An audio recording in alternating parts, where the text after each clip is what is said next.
샬롬 샬롬 샬롬 샬롬. 하나님 사랑합니다. 여러분 주 안에서 사랑합니다. 열왕기 하 말씀이죠. 4장 38절에서 41절 두 가지 기적 이런 부분을 가지고 함께 은혜를 나눕니다. 오늘 본문의 배경이 이렇습니다. 38절 4장 38절 보죠. 엘리사가 다시 길갈에 이르니 이렇게 시작하죠.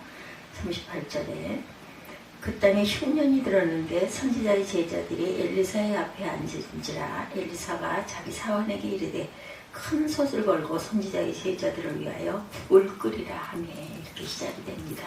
국을 끓이라 이렇게 시작이 되죠. 39절에 한 사람이 채소를 캐러 들에 나가 들포도 덩굴을 만나 그것에서 들 호박을 따서 옷자락에 채워 가지고 돌아와 썰어 국 끓이는 솥에 넣되 그들은 무엇인지 알지 못한지라. 무엇을 넣고 끓이는지를 알지 못했다 이렇게 얘기하죠. 이에 퍼다가 무리에게 주어 먹게 하였더니 무리가 국을 먹다가 그들이 외쳐 이르되 하나님의 사람이여 솥에 죽음의 독이 있나이다 하고 능히 먹지 못하는지라. 엘리사가 이르되 그러면 가루를 가져오라 하여 솥에 던지고 이르되 퍼다가 무리에게 주어 먹게 하라매 이에 솥 가운데 독이 없어지니라. 독이 없어지는 기적이 일어났어요. 엘리사 선지자는 한 곳에만 머물러 지내지 않았고 여러 곳을 다니면서 사역을 했는데 그 중에 한 곳이 여리고 가까이 있는 길갈이라는 곳이었다 이렇게 설명이 되어지고 있습니다. 길갈에 왔어요. 그곳에서 엘리사가 세운 선지자 학교가 있었습니다. 오늘날의 신학교로 볼 수 있겠죠. 43절에 이르면 그 사환이 이르되 내가 어찌 이것을 100명에게 주겠나이까 하나 엘리사는 또 이르되 우리에게 주어 먹게 하라. 여호와의 말씀 그들이 먹고 남으리라 하셨느니라. 그가 그들 앞에 주었더니 여호와께서 말씀하신 대로 먹고 남았더라. 이런 그 내용입니다. 근데 그 땅에 흉년이 들어서 수련생들에게 먹을 거리가 풍족하지가 못했어요. 거기에 흉년까지 들었으니 배가 많이 고팠을 것입니다. 엘리사는 그 상황을 알고 있기 때문에 다른 사람에게서 받은 음식을 수련생에게 주어서 나눠 먹게 한 적이 있었습니다. 오늘 본문에서도 엘리사가 길갈에 들려 수련생들에게 무언가를 먹이고자 했던 것 같고 한 종에게 수련생들을 먹이기 위해서 국을 끓이라고 명령을 하죠. 그 명령을 따라 그 종은 큰 솥을 걸고 나무를 캐러 들에 나갔고 들에서 야생 포도 덩굴을 발견하고 그 덩굴을 뜯어 옷에 가득 담아 국솥에 잘 썰어 넣었어요. 아마도 덩굴에 달린 열매를 썰어 넣었던 것 같습니다. 수련생들은 국을 다 끓였다는 소식에 각자 국을 떠다 먹으려고 했는데 얼마나 배가 고팠겠어요. 그 국을 먹으려고 맛을 보고는 깜짝 놀라 소리를 치죠. 엘리사 선생님, 국에 사람을 죽게 하는 독이 들어있습니다. 그 말을 들은 엘리사는 그 종에게 그럼 밀가루를 가져와라. 그리고는 밀가루를 솥에 던지니 그 솥 가운데 독이 전혀 없었더라. 이것이 오늘 본문의 내용이죠. 이 본문을 읽으면서 주님의 몸된 교회를 섬기는 우리들에게 특별히 헌신을 다짐하는 그런 그 임원들과 팀장들께 이 본문의 이야기를 주는 메시지가 있다는 생각을 하게 되었어요. 어떤 메시지인지 한번 살펴보도록 하죠.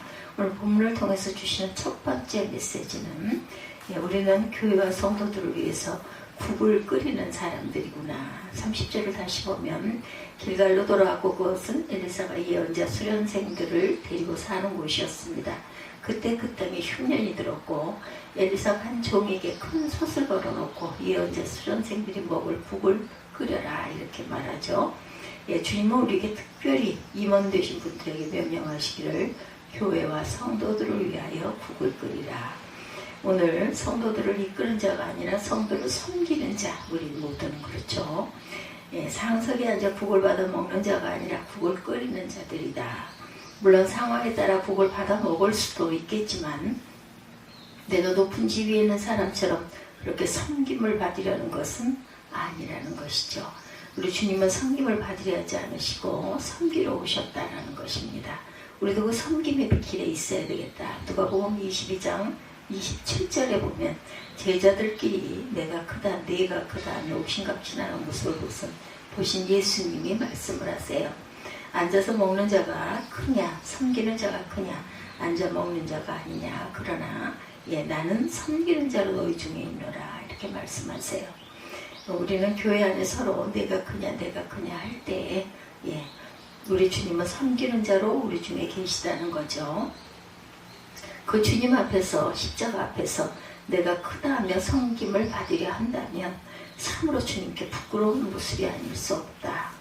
요한복음 13장에 보면 주님께서 제자들과 유월절 만찬 자리에 앉아서 그들의 발을 씻겨주신 후에 식탁에 앉으시고 말씀하십니다. 주님이며 선생님 내가 너희 발을 씻겨 주었으니 너희도 서로의 발을 씻겨 주어야 한다. 내가 너에게 이렇게 한 것은 너희도 그렇게 행하라고 본을 보여준 것이다. 교회 임직을 받을 때 팔에 수건을 걸어드리죠. 장로 장례 때는 우리 교회에서 가장 작은 자 어린아이의 발을 씻기는 의식도 행하기도 합니다. 이것은 주님의 명령하신 말씀처럼 예수님의 본을 따라서 서로 남의 발을 씻겨주는 섬김의 길을 걸어가야 한다라는 뜻을 갖고 있죠. 다시 말씀드리면 성도들을 위하여 국을 끓이는 자가 되라는 메시지입니다. 그리고 오늘 헌신한 이몽과 여러분들 그런 의미에서 남이 보든 보지 않든 굳은 일에 좀 더 관심을 가져야겠다는 것이죠. 그리고 어린아이의 발을 씻기듯 정성스럽게 주님의 몸을 정성스럽게 섬기듯 교회와 성도들을 정성스럽게 섬기는 저와 여러분들이 되셔야 할 줄로 믿습니다. 두 번째로 생각해본 메시지는 우리의 봉사 섬김에 독이 있을 수도 있다는 것을 알아야 되겠다. 엘리사의 종은 그 큰 솥을 걸어놓고 채소를 캐러틀에 나가 야생 포도동굴을 발견하고 옷자루에 가득 채워가지고 돌아와 잘 썰어 국 끓이는 솥 속에 넣었어요. 그런데 수련생들이 국을 먹으려고 맛을 보다가 소리를 치죠. 그 솥에 사람을 죽게 하는 독이 들어있습니다. 그 종은 얼마나 당황했을까요? 얼마나 무안했을까요? 그 종을 생각해보면 누가 시킨 일도 아니었는데 조금이라도 더 잘해보려고 했던 것이 그만 그 솥에 독을 넣었다는 것이죠. 생각지도 못한 결과였고 조금은 억울했을 것 같습니다. 정말 잘하려고 했는데 그렇지만 분명한 사실은 그 종이 열심히 끓인 그 국을 먹었다면 다른 사람들은 고통스럽게 했을 것이고 심지어는 죽을 수도 있었을 것이다. 우리는 성도를 위해서 국을 끓이는 자들입니다. 그렇지만 그렇게 섬기고 봉사하지만 때론 사람들에게 원치 않는 상처를 주기도 하고 교회에 해가 되는 일들이 일어날 수도 있을 것이다. 엘리사의 종처럼 정말 생각지도 못했고 원하지도 않았지만 우리의 봉사 속에 독이 있어서 다른 성도에게든지 교회에 덕이 되지 못할 때가 있을 수도 있다는 거죠. 내가 봉사하는 중에 나의 말 때문일 수도 있고 더 말하면 잔소리인 것 같죠. 또 나의 감정을 절제하지 못해서일 수도 있고 이런 일들이 일어납니다. 나도 모르게 남들에게 상처를 주는 일들도 있을 수 있다. 하나 되는 일에 아주 큰 장애가 될 수도 있습니다. 사실관계를 떠나서 감정의 골이 깊어질 수도 있다는 거죠. 이런 장애, 숨겨진 인간적인 욕심 때문에 이런 일들이 있을 수도 있죠. 봉사하다 자기 주장대로 따라주지 않으면 분위기를 흐리는 경우도 있습니다. 컨트롤 하려는 경우인데 자기 뜻대로 하고 싶은 마음 때문이죠. 이렇게 우리가 열심히 봉사하지만 원하지 않았는데 남들에게 좋지 않은 결과, 상처를 입힐 수도 있다. 오늘 이 종의 겸이 저 정우처럼 이런 일들이 있을 수도 있죠. 낙심이 들 필요가 없다라는 거예요. 이런 일이 있다 하더라도 어느 교회나 동일하게 일어난 현상들일 수도 있다는 것. 정말 중요한 것은 그런 상황이 되어도 서로를 원망하거나 비난하지 않는 것이 아주 중요하다. 그 위험한 상황이 벌어졌는데도 누구도 서로를 원망하거나 비난하지 않아요. 오늘 본문에 보면. 그리고 결국 엘리사가 밀가루를 뿌려 해독을 합니다. 이것은 무엇을 가르치고 있는 걸까 묵상합니다. 그 밀가루가 어떤 가루였는지 모르지만 독초를 해독하는 그런 약은 아니었을 거예요. 우리가 열심히 봉사하다 보면 원하지 않았지만 그것이 독이 되고 해가 되는 결과가 나와 서로를 힘들게 할 때가 있을 것이고, 그럴 때는 세상의 방법이 아닌 인간적인 방법이 아닌 오직 하나님의 방법으로만 해결된다라는 교훈을 우리에게 주시고 있어요. 더 기도하자고 말씀드리는 거죠. 봉사하다 보면 내가 원하지 않았는데, 내가 생각지도 않았는데 결국 다른 사람들에게 상처를 줄 수도 있다. 나 자신도 힘들 때가 많습니다. 그럴 때 세상의 방법, 사람의 생각으로 해결하지 말자. 가끔 우리가 이메일을 받을 때가 있죠. 누가 옳고 누가 그르다는 판단을 해서는 안 된다는 것입니다. 읽기 어려운 그런 그 이메일도 우리가 이것을 위해서 기도해야겠구나 이런 마음을 먹어야 될 것이다.